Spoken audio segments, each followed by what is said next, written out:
おはようございます。今日ですね、ホーチミン滞在4日目です。今日なんですけども、天気がね、あんま良くないみたいなんですけども、ちょっと街の中でまたプラプラしていきたいと思います。じゃあ行ってきます。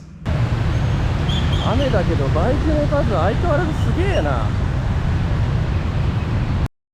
ここは CGV-CT プラザという場所ですね。で、中に映画館があるんで、ちょっと見てみたいなと思って来たんですけど、中がね、あんまり賑やかじゃなかったというか、めちゃくちゃね、空きテナントが多かったですね。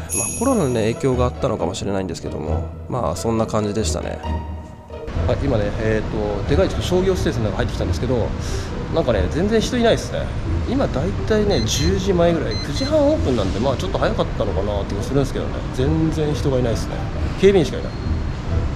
ここの10階に映画館があります。で、金額なんですけども、日本円で500円から700円で1本映画が見れます。で、コナンとかやってましたね。ただ、英語、ベトナム語の吹き替えと字幕しかないんで、ちょっと見るのはね、厳しいと思います。はい、じゃあそれじゃあね、これからね、ベトナムのね、戦争博物館ちょっと行ってみたいと思います。大体ここからね、30分ぐらいですね、バスで乗ります。今回もね、バスで移動します。で、めちゃくちゃね、やっぱ安定のね、バスですね。安いし、安全だし、ほんと素晴らしい。バス乗ってから乗務員の方にベトナム戦争博物館に行きたいよっていう風に伝えたらね、また今回もね、降りる場所を教えてくれました。本当ね、ベトナムの人って優しいなって思いますね。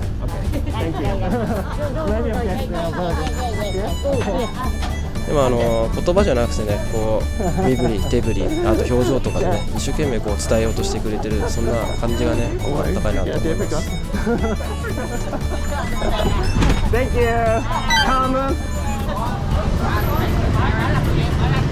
はい、それではね、今バスの方降りました。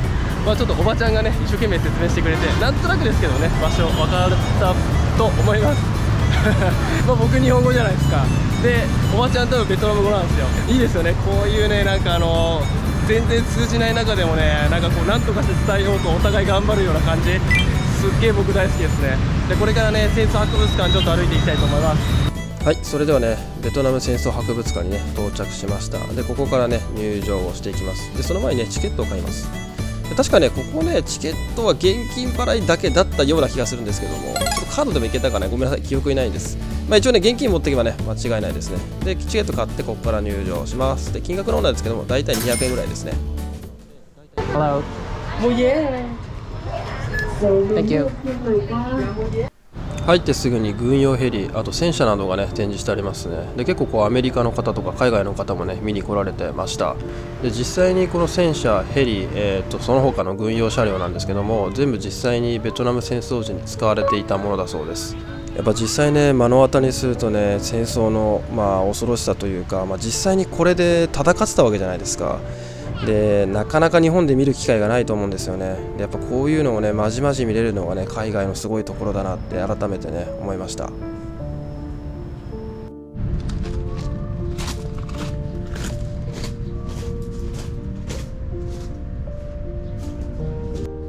次はね、これになります。これ皆さん何かお分かりになりますか？これはね、ギロチンになります。僕もね、こんなの映画でしか見たことないですね。1800年代にフランスからね持ち込まれたものみたいです。いやー、ちょっとね、初めて見て本当に鳥肌が立ちました。もう本当恐ろしいですね。ここベトナム戦争博物館は、ベトナムのフランス統治時代の歴史やベトナム南北で起きた戦争の資料などが展示してありました。この戦争はベトナム南北の戦争ですが、背景にはアメリカをはじめとする南側の資本主義陣営と、当時ソビエト現ロシアをはじめとする北側の社会主義陣営の代理戦争とも言われています。このフロアではベトナム戦争で実際に使用された銃が展示してありました。で、その当時ね、新型のものから旧型のものまでね、たくさん種類がありました。いや、すごいですね。実際の迫撃砲の弾が展示してあったり、このマスクは枯葉剤から身を守るために使われていました。このギャラリーもね、本当に心が痛むようなね、写真、絵がね、すごく多かったですね。大人でもね、直視するのがね、厳しいというか、辛いような写真がね、すごく多かったですね。ただね、これがリアルだったんだって思います。このベトナム戦争は日本の沖縄から米軍が出撃している以上、日本も関係ないとは言えないと思います。実は僕たちの知り得ない、もしくは知りづらい歴史の事実は海外にあったりするのかなって思いました。はい、それではね、今、博物館の方ですね、一周見てきました。僕、日本の原爆博物館の方にもね、広島のも見に行きましたし、長崎の方も行ったことはあるんですけど、より生々しいというか、すごい展示物、あと写真、そうですね、映像すべて含めて、すごくこう悲惨さが伝わってきたような感じでした。本当ね、まだまだ知らないことたくさんでね、やっぱり世間知らずだなっていうのを改めてね、痛感させられました。今日ね、ここに来れてとっても良かったです。まだね、もう少しちょっとホーチミンの街はあってからね、ホテルの方を借りたいと思います。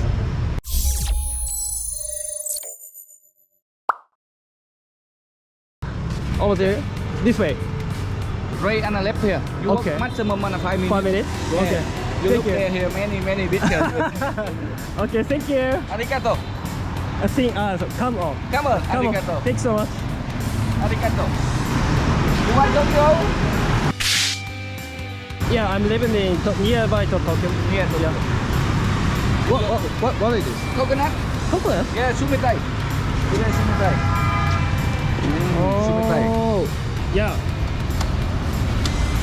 Oh my god. You ready eat? Oh, amazing. Yeah. Yeah. Eat. Uh, Yeah, you ready eat? could you give me store, please? How Yeah, much? yeah. How much is it? はい、それではね、ちょっと気のいいおっちゃんに、ね、話しかけられてね、ノリでちょっと買ってみたんですけども、だいたいこれで1個ね、4万ドンだったかな、でした。ココナッツジュースですね。ちょっと初めて飲むんでね、ちょっと今興奮してます。じゃあ、いただきます。うめえ、これ。中がね、なんかこんな感じですね。中に水が入ってる感じ。味はね、アクエリアスとかポカリをなんかね、薄めた感じ。でもなんかすごい飲みやすくて、僕好きですね、これ。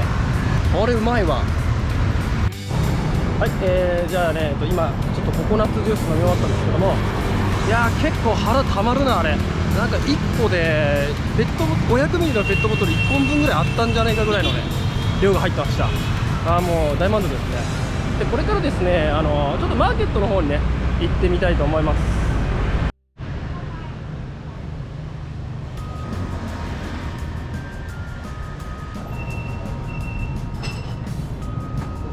ここがベンタイン市場という場所ですね。もうホーチミンに来たらまずここに来いみたいな、もう王道中の王道の観光スポットになります。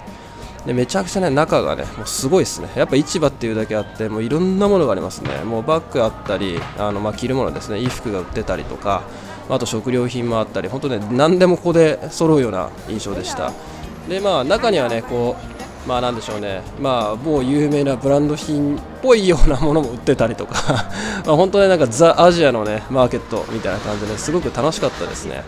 で中歩いてるとね、こう営業も結構かけられたりとかするので、なんでしょうね、この観光の一つとして、実際こう営業かけられた時に値切り交渉とかをしてみて、現地の人たちとねこう話をしながらお買い物するのもね楽しいのかなと思います。今回僕はねちょっと何も買わなかったんですけども、ここね行くだけでもねもう全然ね観光したっていう気分も味わえますし、何よりねもう楽しかったですね。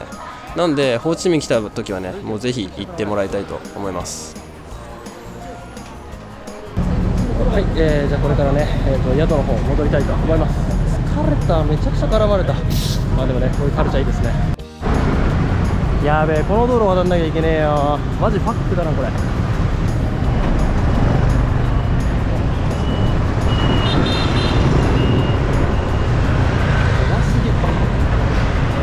なんか街の風景がすごいね。なんか映画に出てきそう。すげえな。すげえ、高島屋がある。